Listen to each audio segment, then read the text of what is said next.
53.5 लाख करोड़ का बजट, मतलब शुद्ध हिंदी में कितना हुआ? 53.5 लाख करोड़ का बजट। तो बजट तो हर साल आता जाता है, इस साल के बजट में ऐसा क्या खास है? तो यदि आप ये सोचेंगे कि मैं हाइलाइट्स बताने जा रहा हूं तो प्लीज ये वीडियो अभी छोड़ देना, क्योंकि YouTube पे हजारों बजट के विशेषज्ञ हाइलाइट्स बताने बैठे। मैं आपको बताऊंगा वो धंधे जो इस बजट के बेसिस पर आप शुरू कर सकते हैं और अगले 2-4 साल में पैसा कूट सकते हैं। मैं आपको बताऊंगा वो प्रोडक्ट लाइन जहां पर आप एक्सपैंड कर सकते हैं और इस बजट के बहुत सारे छूटों और प्रावधानों का आप इस्तेमाल कर सकते हैं। और सबसे बड़ी बात, मैं जितनी भी बात बताऊंगा वो स्मॉल एंड मीडियम बिजनेसेस के लिए है, क्योंकि अडानी जी और अंबानी जी अपना ख्याल खुद रख लेते हैं। वैसे भी देखो, ये बजट अपने आप में यूनिक है। क्यों यूनिक है? ये निर्मला जी का पेश किया हुआ 9th बजट है, पहली फाइनेंस मिनिस्टर जिनको 9 बार बजट पेश करने का मौका मिला। और बड़ी यूनिकली पॉलिटिशियंस हर छोटी छोटी चीज में कैसे इंडिकेशन देते हैं। पूरे 9 बजट्स में निर्मला जी ने अलग अलग टाइप की 9 साड़ियां पहनी। अब कोई नॉर्मल व्यूअर उसको देखेगा तो बोलेगा भाई साड़ी बटा साड़ी, वो साड़ी ही पहनती है इसलिए साड़ी पहनी। नहीं, हर बजट में वो उस प्रांत की साड़ी पहनती हैं जहां पर चुनाव होने वाला रहता है। जैसे इस बार तमिलनाडु में इलेक्शंस है तो तमिलनाडु स्टाइल की कांजीवरम साड़ी पहनी गई। पिछले बजट के समय बिहार में इलेक्शंस थे तो उस समय मधुबनी प्रिंट वाली साड़ी पहनी गई। तो भाई ये तो मानना पड़ेगा कि पॉलिटिशियंस गजब के तेज हैं। इस बजट के फोकस के 3 मुख्य एरिया थे। पहला एरिया इंफ्रास्ट्रक्चर, दूसरा एरिया हाई टेक मैन्युफैक्चरिंग और तीसरा area small and medium businesses. तो यदि आपका स्मॉल एंड मीडियम बिजनेस है तो आज के इस उज्जवल बाटनी शो को एंड तक देखना, क्योंकि सबसे मलाईदार अनाउंसमेंट मैं एंड में बताऊंगा। तो अब आते हैं पहले बिजनेस पे, जिसको आप या तो स्टार्ट कर सकते हैं या यदि आप ऑलरेडी इस लाइन में हैं तो आप थोड़ा ज्यादा एग्रेसिवली उसको स्केल अप कर सकते हैं। यदि आप इलेक्ट्रॉनिक कंपोनेंट बनाते हैं या किसी भी रूप में उसका ट्रेड करते हैं तो आपकी बल्ले बल्ले है, क्योंकि इस सेक्टर को इस बजट में 40,000 करोड़ रुपया दिया गया है। अब आप फोन बनाने की मत सोचना, आप ये सोचो मैं चार्जर बना लूं, मैं कनेक्टर बना लूं, मैं पीसीबी बोर्ड बना लूं, मैं इनकी ट्रेडिंग कर लूं। और यदि आप स्मॉल स्केल असेंबली या ट्रेडिंग यूनिट हैं तो समझ लीजिए आपको इससे डायरेक्ट बेनिफिट होगा। इसमें आ गया एनिमेशन, इसमें आ गया विजुअल इफेक्ट, इसमें आ गया गेमिंग, इसमें आ गए कॉमिक्स। सरकार इन लैब्स को 15,000 स्कूल और 500 कॉलेज में सेट करेगी, क्योंकि सरकार चाहती है बड़ी मात्रा में देश से कंटेंट क्रिएटर्स निकले और भारत की कंटेंट क्रिएशन इकोनॉमी बूम करे। ऑलरेडी हर घर में हर यंगस्टर मोबाइल लेकर घूम रहा है, इसी मोबाइल से वो पैसे कमाने लग जाए, इसका उसको थोड़ा सा फॉर्मल और टेक्निकल एजुकेशन मिल जाए, कोई सर्टिफिकेशन मिल जाए, तो अब या तो उस लैब में सप्लाई होने वाले इक्विपमेंट, या तो उस लैब में सप्लाई होने वाले मॉड्यूल, या तो उस लैब से जुड़े ठेके, या उस लैब में जो टीचर्स पढ़ाएंगे उन टीचर्स के लिए टीचर्स ट्रेनिंग का इंस्टीट्यूट, आप कुछ भी बनाएं जो इस कंटेंट क्रिएशन के आसपास घूमता हो। नहीं तो आफ्टर प्रोडक्ट भी बना सकते हैं। हजारों की तादाद में जब कंटेंट क्रिएटर निकलेंगे तो उनको क्या चाहिए रहेगा? उनको स्टूडियोज चाहिए रहेंगे, उनको वो फैसिलिटीज इकोसिस्टम चाहिए रहेगा। तो आप भले ही सेकेंडरी प्रोवाइडर बन जाइए, लेकिन अगले 2-3 साल इस कंटेंट क्रिएशन की दुनिया के आसपास किसी बिजनेस को बिल्ड करिए। यंगस्टर्स बहुत तेजी से इसमें ज्वाइन भी करेंगे, पैसा भी बढ़िया बनेगा।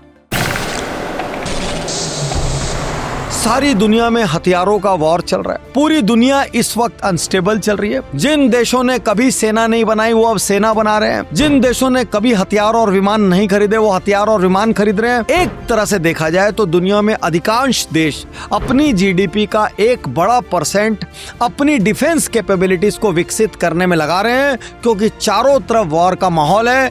कौन सा देश कब किस देश पे हमला कर दे, कब किसके आइलैंड को अपना बता दे, कुछ नहीं समझा जा सकता। तो ऐसी स्थिति में सरकार ने आत्मनिर्भरता नाम का एक नया नारा दिया और इसके तहत 7.85 लाख करोड़, मतलब 7.25 लाख करोड़ का एक डिफेंस बजट दिया। इतने बड़े बजट का मतलब है कि जो बड़े डिफेंस कॉन्ट्रैक्टर हैं वो बहुत सारे ठेके उठाएंगे, खूब टेंडर्स निकलेंगे, खूब अलॉटमेंट्स होंगे, और जब उन टेंडर्स को कॉम्प्लाई करना होगा तो उनको बहुत सारे स्मॉल और मीडियम मैन्युफैक्चरर्स की जरूरत पड़ेगी जिनको काम सबलेट होगा। भले आप एक स्क्रू बनाते हो, भले आप एक वायर बनाते हो, भले आप एक वायसर बनाते हो, आप एक कुशन बनाते हो, आप कुछ भी बनाते हो डिफेंस से लिंक्ड, नहीं बनाते हो तो आप तुरंत बनाना शुरू कर दीजिए। इन बड़े डिफेंस कॉन्ट्रैक्टर्स के साथ अपने आप को रजिस्टर करिए, क्योंकि ये बड़ा काम उठाएंगे और नीचे हजारों लाखों लोगों को काम मिलेगा। यदि आप ऑलरेडी मैन्युफैक्चरिंग में हैं तो आप देखिए आपकी मैन्युफैक्चरिंग यूनिट में ऐसी कौन सी एडिशनल चीजें उसी इंफ्रा को यूज करके बन सकती है जो किसी रूप में डिफेंस वाले के काम आ सकती है। और यदि आप कुछ भी बनाने में सफल हो गए तो मान के चलिए 7.25 लाख करोड़ का बजट आपका इंतजार कर रहा है। ए से माल उठाओ, बी को माल बेच दो, बीच की मार्जिन अपने पास रख लो। दुनिया के बहुत सारे देशों में बहुत सारी चीजें ऐसी मिलती है जिनको इंडिया में बेचा जा सकता है। तो बड़ा सवाल ये है कि फिर सब लोग ये क्यों नहीं करते? क्योंकि सरकार गजब की इंपोर्ट ड्यूटी ठोक देती है, जिससे कि उनको इंडिया में बेचना अनवायबल हो जाता है। आपके लिए एक बड़ी खबर, सरकार ने 17 कैंसर ड्रग्स को ड्यूटी फ्री कर दिया। सरकार ने न्यूक्लियर सेक्टर और सोलर सेक्टर में लगने वाली बहुत सारी चीजों को ड्यूटी फ्री कर दिया है। तो अब भाई साहब आप ड्रग को इम्पोर्ट करिए, आप हाई एंड मेडिकल डिवाइसेस को इम्पोर्ट करिए, आप न्यूक्लियर और सोलर सेक्टर के सिलेक्टेड कंपोनेंट्स को इम्पोर्ट करिए, और अगले 2-4 साल बजट की इस ड्यूटी फ्री स्कीम का जम के फायदा उठाइए। दूसरे लोगों को अभी समझने में वक्त लगेगा, उसके पहले आप इसमें आगे बढ़ जाइए। सरकार ने बोला हाई वैल्यू क्रॉप्स में जम के इन्वेस्टमेंट करो, क्योंकि पैसा यही बनता है। कैश्यू में इन्वेस्टमेंट करो, कोकोनट में इन्वेस्टमेंट करो। तो यदि आप इनके लिए स्पेशलाइज्ड मिनी कोल्ड स्टोरेजेस खोलते हैं, क्योंकि जो नॉर्मल कोल्ड स्टोरेज है वो बहुत क्राउडेड है, वो हल्के प्रोडक्ट और महंगे प्रोडक्ट के बीच में कोई डिफरेंशिएशन नहीं करता। तो यदि आप यूनिक कस्टमाइज कोल्ड स्टोरेज खोलते हैं तो सरकार की इस स्कीम का फायदा जितने भी कैश्यू या कोकोनट वाले लोग उठाएंगे वो आपके कोल्ड स्टोरेज को यूज करें।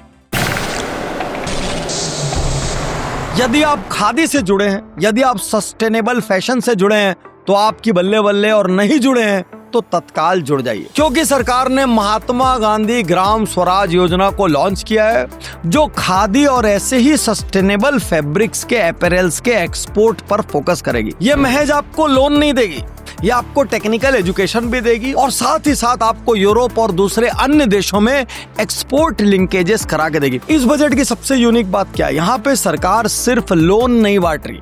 ये पहली बार ऐसा बजट आया जहां सरकार बोल रही है कि आप आगे बढ़िए, हम आपके पार्टनर बनेंगे, हम जरूरी होगा तो आपके अंदर इक्विटी भी खरीदेंगे, जरूरी होगा तो हम आपको एक्सपोर्ट के लिंकेजेस भी करा कर देंगे।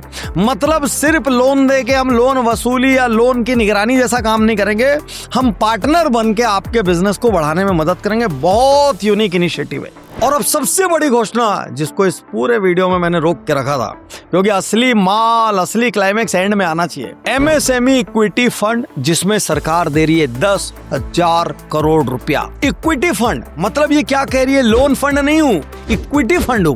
तो जैसा मैंने अभी आपको बताया कि सरकार इस बार लोन देने के मूड में नहीं है, सरकार आपकी पार्टनर बनने के मूड में है। और यदि आपका 3 साल का ग्रोथ प्लान क्लियर है तो सरकार आपकी इक्विटी लेने के मूड में है। इसके लिए आपको उद्यम में रजिस्ट्रेशन कराना पड़ेगा, वहां से आप इस पूरे इकोसिस्टम का हिस्सा बन सकेंगे। 10,000 करोड़ मतलब पैसा भी मिल रहा है, पार्टनरशिप भी मिल रहा है, गाइडेंस भी मिल रहा है, नेटवर्किंग भी मिल रहा है और लिंकेजेस भी मिल रहे हैं।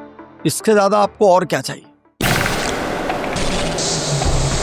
पहले ऑटो सेक्टर को पूरा ईवी ने हिलाया, 2 व्हीलर सेक्टर को पूरा ईवी ने हिलाया, 4 व्हीलर सेक्टर अब पूरी तरीके से ईवी से हिल चुका है। सरकार ने बहुत बड़ी घोषणा करते हुए 12 लाख करोड़ का ग्रीन ग्रोथ फंड रखा है। तो जहां जहां से नए रेलवे कॉरिडोर्स निकल रहे हैं, जहां जहां से हाईवेज निकल रहे हैं, वहां पर आप बैटरी स्वैपिंग स्टेशन, वहां पर आप चार्जिंग स्टेशन और जो कुछ भी आप ग्रीन ग्रोथ के डायरेक्शन में कर सके, तो 12 लाख करोड़ का फंड है।